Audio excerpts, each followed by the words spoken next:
सर्व संतों की जय, सर्व भक्तों की जय, क्रोथा धाम की जय, बरवाड़ा धाम की जय, छुड़ानी धाम की जय, क्रोथा धाम की जय। सत साहिब। ज्ञान अमृत एवं षड्यंत्र का विष नामक पुस्तक सासाराम बिहार सीनियर हाईकोर्ट के वकील शशि भूषण दास जी ने लिखा। इस पुस्तक को प्राप्त करने के लिए 99 31 59 20 93 पर संपर्क कर सकते हैं। सत साहिब। PDF या लिंक प्राप्त करने के लिए 98 28 65 65 28 देवपाल दास, सूरतगढ़ जिला श्री गंगानगर राजस्थान से। सत साहिब।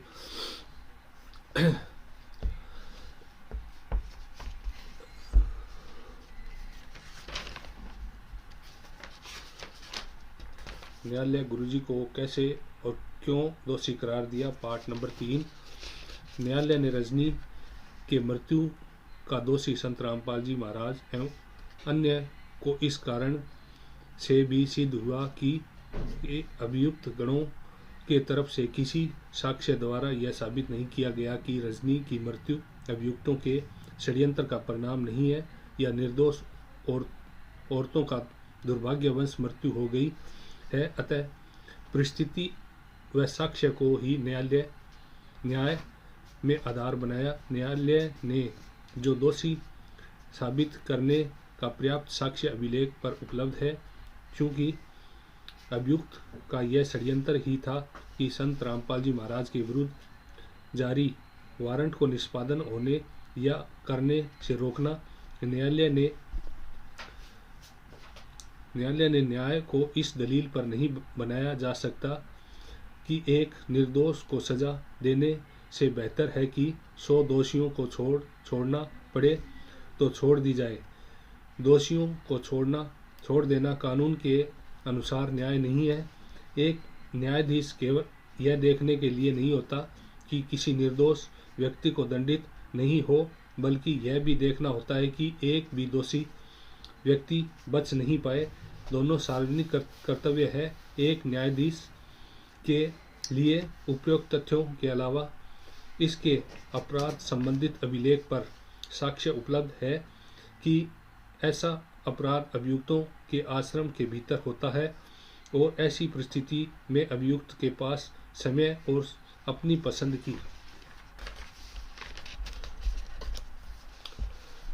की परिस्थिति में अपराध की योजना बनाने और अपराध कारित करने का पूरा अवसर होता है। और ऐसा मामले में अभियोजन पक्ष के लिए साबित करना बेहद मुश्किल होता है। इस स्थिति में न्यायालय द्वारा परिस्थितिजन्य साक्ष्य के सख्त सिद्धांत पर जोर दिया जाता है। परिस्थितिजन्य साक्ष्य अभियुक्तों के विरुद्ध अभिलेख पर उपलब्ध है और अतः अभियुक्तों को अपराध कारित करने का दोषी पाया जाता है। बचाव पक्ष का साक्षी नागेंद्र चौहान का साक्ष्य है कि CCTV कैमरा सतलोक आश्रम में बलजीत के निर्देश पर इंस्टॉल किया करते थे। बलजीत जो FIR नंबर 428 सन 2014 में अभियुक्त है और वे संत रामपाल जी के कट्टर अनुयायी में से एक है। इसीलिए उनके निर्देश पर CCTV कैमरा का इंस्टॉल करना पारदर्शी रूप से नहीं कही जा सकेगी। अतः इसका साक्ष्य बचाव के रूप में एडमिशनेबल नहीं है। दूसरा, अभियोजन पक्ष का गवाह नंबर 1 से 15 एवं गवाह नंबर 18 से 23 का बयान से साबित है कि हाईकोर्ट चंडीगढ़ द्वारा अजमानतीय वारंट निष्पादन करने से रोकने के लिए अभियुक्त गण ने आपराधिक षड्यंत्र के तहत बाबा रामपाल के हजारों अनुयायियों को सतलोक आश्रम बरवाला में दिनांक 18/11/2014 से पूर्व ही यह बहाना बनाकर बुलाया कि गुरुजी सत्संग एवं अपने अनुयायियों को दर्शन तथा आशीर्वाद देंगे, किंतु ऐसा प्रोग्राम वास्तव में नहीं था। अभियुक्त गण गलत ढंग से अनुयायियों को बुलाकर अवरोध किए हुए थे तथा अपनी ढाल बनाने हेतु उपयोग किए थे। पुलिस जब आश्रम को घेरी और अनुयायियों को जो चाहा निकालना चाहे थे, आश्रम से अभियुक्त गण ने पेट्रोल बम और चिल्ली बम फेंकना प्रारंभ कर दिए, जिसकी वजह से जो व्यक्ति आश्रम के गेट के बाहर नज़दीक में खड़े थे जख्मी हो गए, जिसमें से 4 और एक बच्चा के साथ रजनी की भी मृत्यु हो गई। इस तरह न्यायालय ने पाया कि सभी अभियुक्तों के विरुद्ध अभियोजन पक्ष ने आरोप साबित करने में सफल हुआ। बिल्कुल साक्ष्य नेचुरली है और न्यायालय को अविश्वास करने का कोई कारण रीजन नहीं है और न ही बचाव पक्ष की ओर से ऐसा कोई साक्ष्य है कि जिसमें यह साबित हो कि इस केस में अभियुक्त को गलत ढंग से फंसाया गया है। सबसे महत्वपूर्ण बात है कि अभियोजन पक्ष गवाह नंबर 16 सुरेश एवं गवाह नंबर 17 काशीबाई का कथन है कि रजनी का आश्रम में 1-2 दिन पूर्व से दवा खत्म हो गई थी और आश्रम में जो दवा का स्टॉक रखने के संबंध में वाद दायर भी हुआ था कि आश्रम में बिना लाइसेंस के इतने सारी मात्रा में दवा रखे थे। उस आश्रम के अंदर मेडिकल दुकान में रजनी की दवा स्टॉक में ख़त्म थी और अपने गवाही में स्वीकृत साक्ष्य देते हैं कि आश्रम के बाहर जाने का आदेश नहीं था। तो यह साबित होता है कि आश्रम के अंदर भक्तों को कन्फाइंड किया गया था, रोका गया था। यदि ऐसी बात नहीं रहती तो रजनी को दवा देने के लिए बाहर जाने दे दिए होते, मगर उन्हें बाहर नहीं जाने दिया, रोक रखे। साथ ही गवाह 16 तथा 17 सुरेश, काशीबाई, दिलबाग सिंह, दलवीर, महावीर सिंह, सुशील सिंह, संदीप पुत्र राम कुमार, राजकुमार, संदीप पुत्र राम मेहर सभी संत रामपाल जी महाराज का कट्टर अनुयायी है। इन सभी का बयान ग्रहणीय नहीं है तथा इनमें बहुत से ऐसे गवाह हैं जिनके विरुद्ध बरवाला घटना को लेकर केस चल रहा है। सबसे महत्वपूर्ण बात है कि संत रामपाल जी महाराज ने जो बयान न्यायालय एवं मीडिया के साक्ष्य अपने बचाव के लिए दिया था, उनके बयान का मैनेजमेंट द्वारा रखे गए अधिवक्ताओं ने बचाव के रूप में कहीं भी प्रमाणित नहीं किया। सच साहेब जय बंदी। तो इतना डर कर आपने इस भक्ति रूपी गर्भ को प्रफुल्लित करना है। जैसे माता गर्भ को राखा यतन बना और ठेस लगे तो क्षण हो तेरी ऐसे भक्ति जा। नारी कहावे पीव की रहे और संग सोए, जार सदा मन में बसे खसम खुशी क्यों होवे। देख कितनी गहरी बात बताई जाता है।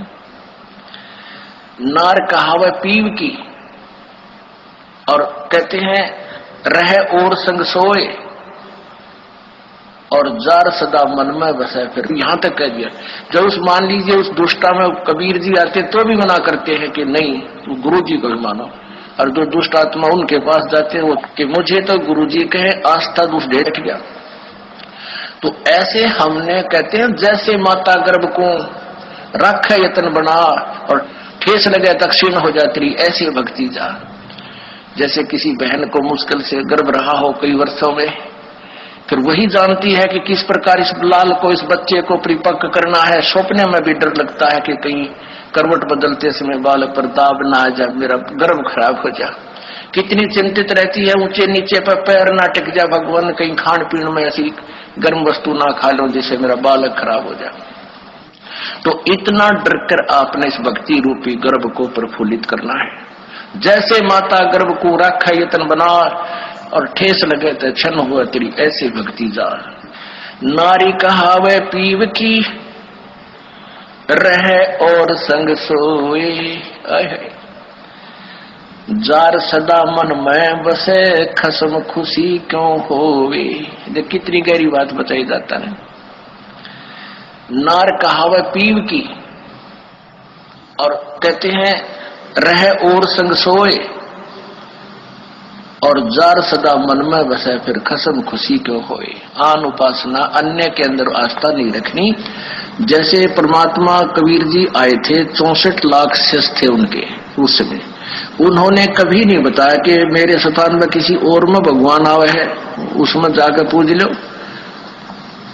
अब उन दुष्टा ने के बका रखे ये बालक कि गुरु जी ने कहा है कि तुम ऐसे करो और ऐसे करो और उसको भगवान मानो, और गुरु जी का आगे नहीं बताना, नहीं वो नाराज हो जाएंगे। इन मंदबुद्धियों ने यह भी मान लिया गुरु जी का आदेश।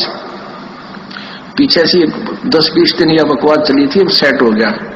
गुरु जी का मेरा आदेश और मेरे सामने आप कहो कि क्या आपने ऐसा बोला है, और मैं नाराज हो जाऊंगा, यह भी स्वीकार होगी। तो ये ऐसे कुसंगत होती है, वो बर्बाद करती है उन्हीं को जो मंद बुद्धि होते हैं। नहीं तो ज्ञानवान तुरंत सोच लेते ये कोई बात है, इतने दिन हो गए गुरुजी ने, 15 साल हो गए मैं नाम देते न, किसी को ऐसा कुछ कहा नहीं, कोई ऐसी दोगली बात करी नहीं। तो उन दुष्टों ने ऐसी चाल चली कि गुरुजी का आदेश बता दिया, सब बेचारे 10-20 ये उनके द्वारा बताएगी क्रिया करने लगे, तो हमारे उसे खत्म हो गए भगवान के अकाउंट से। अब उनको पता लगा, सभी अपना क्षमा याचना कर रहे हैं, 10-20 खराब हुए थे, फिर सेट हो गए, उनको नाम देते। तो परमात्मा कहते हैं कि एक तरफ तो गुरुजी मुझे कह रहे हैं और फिर दूसरे के पास आस्था रख रहे हो, तो उसके विषय में क्या बता रहे हैं कि नार कहावे पीव की और रहे और संग सोए, आस्था किसे में और नकली गुरु किसे मान रही, ऊपर ले मनते।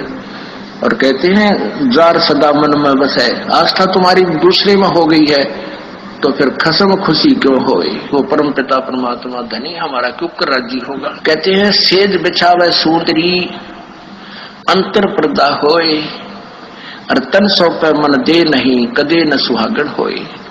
अब जैसे यही एक ये मोटा उदाहरण था जो अभी ये घटना हुई कि मुझे तो गुरुजी कहे आस्था दुष्ट ढेडनी में दुष्टा में, तो क्या बताते हैं सेज बिछावे सूंदरी यानी आत्मा और अंतर पर्दा होए, अंदर दोष रखे, अंदर में आड़ बना ली, और कहते हैं तन सौंपे मन दे नहीं, यानी शारीरिक तरीके से तो यहाँ आकर नमस्कार करें और आत्मा उस दुष्टा में।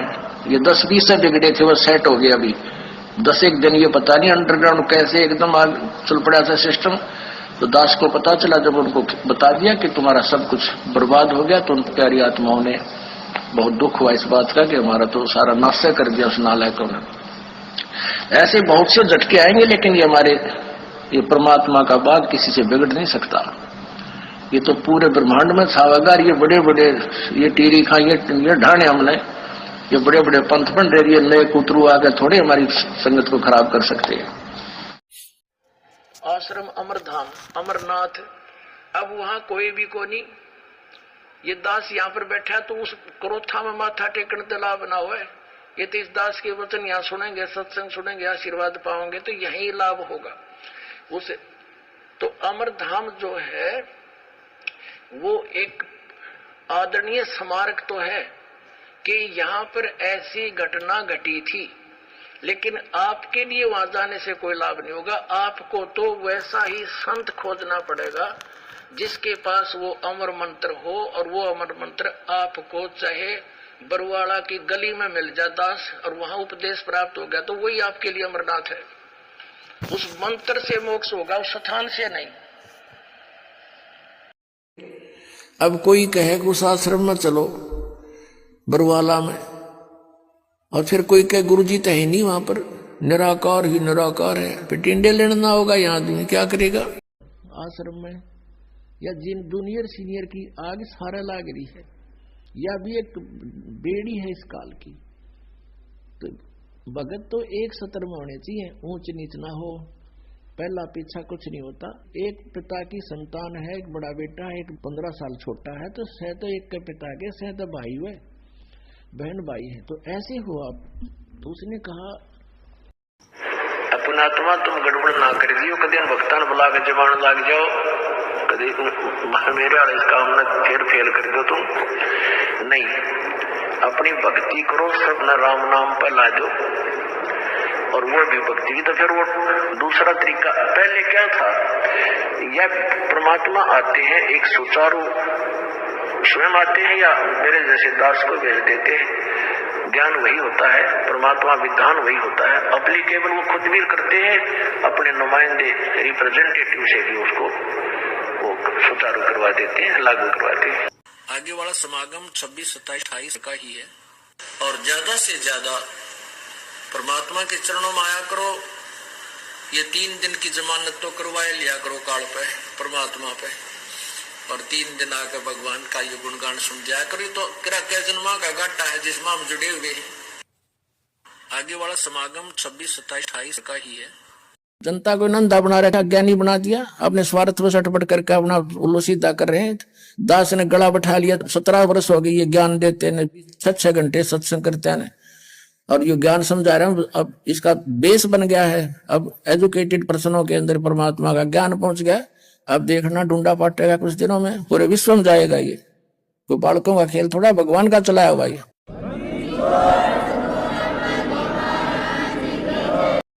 सारनाम भी ले रहे थे और सतनाम भी ले रहे थे। खाक है वो सतनाम और सारनाम। और शेष भी गुरु जी के थे।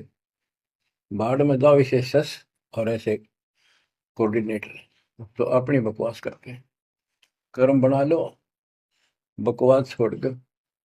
ये बार बार कहने की बात नहीं है। मुश्किल से मानो शरीर मिला, इसमें तुम वो चौधर में खो दियो और नष्ट करके चले जाइए इस जीवन को।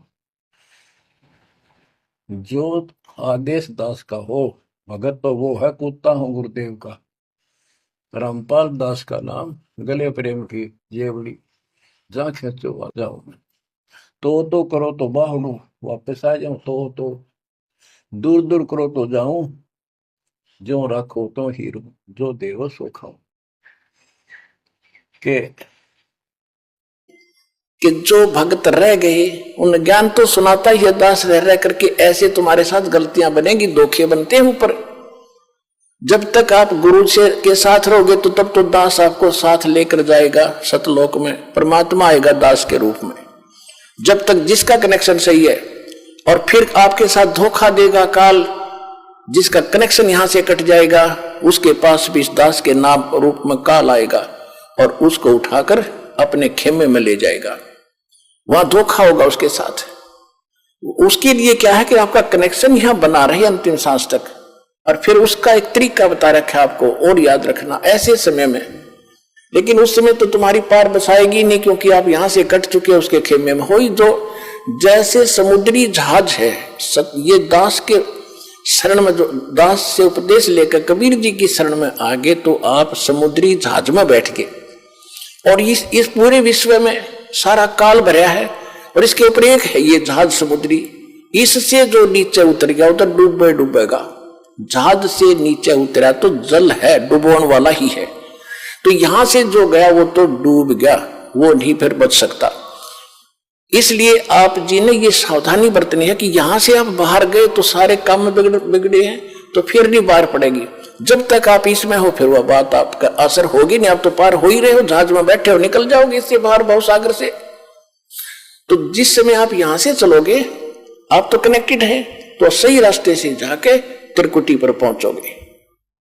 त्रिकुटी पर जाकर फिर 3 रास्ते बन जाते हैं। उसी त्रिकुटी पर काल का भी पूरा तामझाम है, वो भी धोखा देता है, इसी रूप में खड़ा हो जाता है। एक पॉइंट ध्यान रखना वहां पर। उस समय आप सतनाम का सिमरण शुरू कर देना। सारनाम भी आपके पास होगा, सारनाम वो इकट्ठा हो जाता है, फिर तो तीनों मंत्र इकट्ठे चलते हैं। उस समय सिमरण जरूर करना, गुरु जी के चरणों में दंडवत प्रणाम करते। वहां जाकर आप देखोगे दास के रूप में भगवान मिलेंगे, कबीर जी, परमेश्वर जी। और वहां जाते दंडवत सभी करते ही है, तो दंडवत करते समय एक सिमरण अवश्य करना चाहिए। आप जब भी सिमरण करते हो एक सिमरण अवश्य करो सतनाम का, 10 सेकंड में हो जाता है। और फिर उठे, जब देखोगे एज इट इज है तो गुरु जी हैं, और नहीं तो फिर आपको दिखेगा, अन्य को नहीं दिखेगा जिसने सिमरण किया है। तो उसका फिर तो आप जब देखोगे कि उस काल होगा पर दास के रूप में, तो उसका चेहरा बदला होगा। तो आप अपने आप सावधान हो सकते हो वहां पर भी। लेकिन वहां बनेगी कुछ नहीं तारीख, बसाओगी कुछ नहीं, वो तो पकड़ कर फिर ले ही जाएगा। सत्संग के अंदर प्रत्येक